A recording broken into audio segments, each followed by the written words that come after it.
Hello, Sawyer Knights. Here's another top 5 list for you. This one is going to be my top 5 X-Men characters. Now, as with all my top 5 lists, this is going to be my personal opinion, and my personal opinion does tend to kind of shift away from the majority popular characters or votes or whatever. I do want to put a disclaimer out here that and to address the elephant in the room, that I'm not a big Wolverine fan, so you will not find him on this list. And if that bothers you, I just remember this is my list, not yours. So also I would like to point out that my knowledge of the X-Men is not vast. I have read a lot of the I've read some of the really major old school stories from like the 80s and the 60s and stuff. But I am not a hardcore X-Men fanatic. It's never really they're perfectly fine, but they've never really been like my main thing that I have to read, or main characters that I like within Marvel or DC. They've just never really been, as popular to me as they are to a lot of other people. So let's just get into it. This list will also not include any villains. It will not include any characters that are on X Force or X Factor or New Mutants or any of the other sub X-Men mutant teams. It'll just be focused on the core team. So let's go ahead and jump into it. First up on the list at number 5, we have Kitty Pryde, commonly known as Shadowcat in the X-Men universe. She is basically a character who can walk through walls, has intangibility abilities. I've always found this to be a really cool power and a very interesting power. It can be used in a lot of different ways. Most notably, it is used as kind of like a stealthy ability or as a infiltration ability. It can be a defensive ability as well, turning intangible to dodge bullets or whatnot, or fist. But it can also be an offensive ability. You can go intangible and go right through somebody's body, or disable a weapon or whatever. It's a very interesting power that has a lot of dynamics, and you can do a lot with it. And Shadowcat has done some really interesting things over the years in the comics with her abilities. You pair that with the fact that she's kind of this spunky teenage girl, and you get a really interesting character.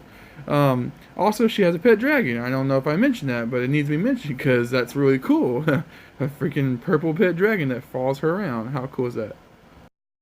Next up on the list is Bobby Drake, aka the Iceman.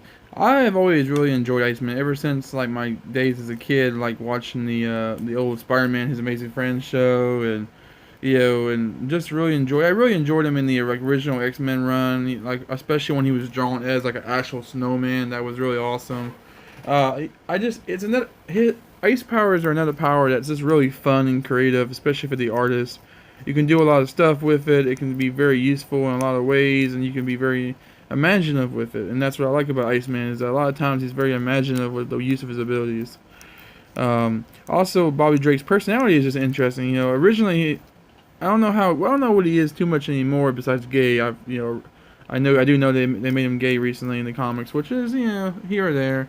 Don't really care, but it's interesting that back in the day he used to be very much the jokester. He was a very young X-Men member. He was the youngest of the group, so he was more immature. He was always playing jokes. He was always throwing snowballs at beasts or whatever, and he was the jokester character, and I really enjoyed that about the character and the personality traits that go with that. At number 3, we have good old Kirk, the Nightcrawler. He's a very interesting character. He has a lot going for him, and he's just a fascinating character, honestly.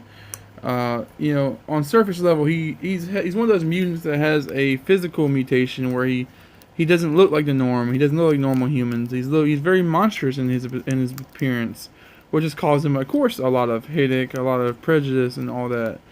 But he's also a very religious character, which I really love. I'm not overly religious myself, but I love the idea that a character that literally looks like he's a devil or a demon is a very spiritual, very religious, God-fearing man. And it's just interesting how that dynamic works against him and for him in many different ways. Also, his power set is really cool. His power set is that he can teleport. And the fact that when he teleports, he actually smells like brimstone, fueling the whole devil mentality of his character.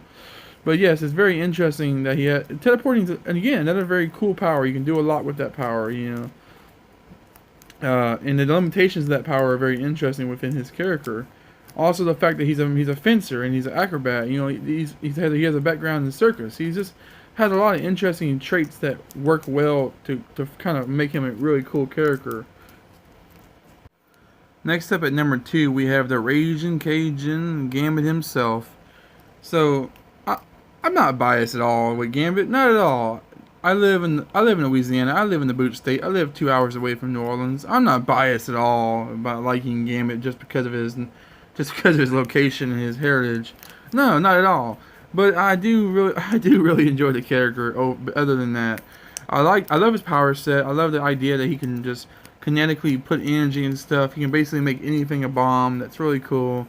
The fact that he uses playing cards is really cool because it fits in his background as a card shark, as a gambler, as a thief. You know, as someone who entrusts in luck, and you know, in the hustle of the game. It's really interesting. Also, the fact that playing cards are just you can get a lot of use out of a deck. You know, if you can make them projectiles and make them weapons, they're very efficient because you have 52 of them at a time, and they fly pretty good, supposedly. You know, he's an interesting character that I've always really enjoyed him. I've always really enjoyed his personality traits, his attitude, his kind of like charm and charismatic personality, along with just his like style and sleekness. He's a really fun character. Probably one of the best characters to come out of that era of the X-Men. And last but definitely not least, we have my number 1 pick is Cyclops, Scott Summers. No relation to me, Scott Miller, but you know, it's still Cyclops. He's cool. We share the same name, so what? That's not the reason why I'm picking him. Cyclops is a really cool character. He gets a lot of slack, you know, I think nowadays, or in general, because of like his arrogant attitude or douchebagginess. But you know, put that aside, he's still a really cool, a really interesting character. He has a cool power. He has a power that's more of a curse than anything because he can't really control it. You know, he could easily kill people just by looking at him if he's not wearing his visor. It's a really interesting power set. The whole reason why behind why he can't control is really interesting. He has a very crazy backstory, honestly. If we're going by the comic books, with you know his dad being picked up by aliens and becoming an intergalactic bounty hunter type character. I mean, he has a lot of baggage, honestly. So he's allowed to have some less than stellar qualities. But Cyclops remains to be one of my favorites. My favorite because of his ability, his powers, the fact that he's a leader, the fact that he's very stern. He's the glue that holds the team together most of the time. You know, he has to deal with a lot of bullshit, and he does it in a good way. You know, he's not like the wisecracker. He's not like the pushover. He's just the stern leader type, and he has to do it.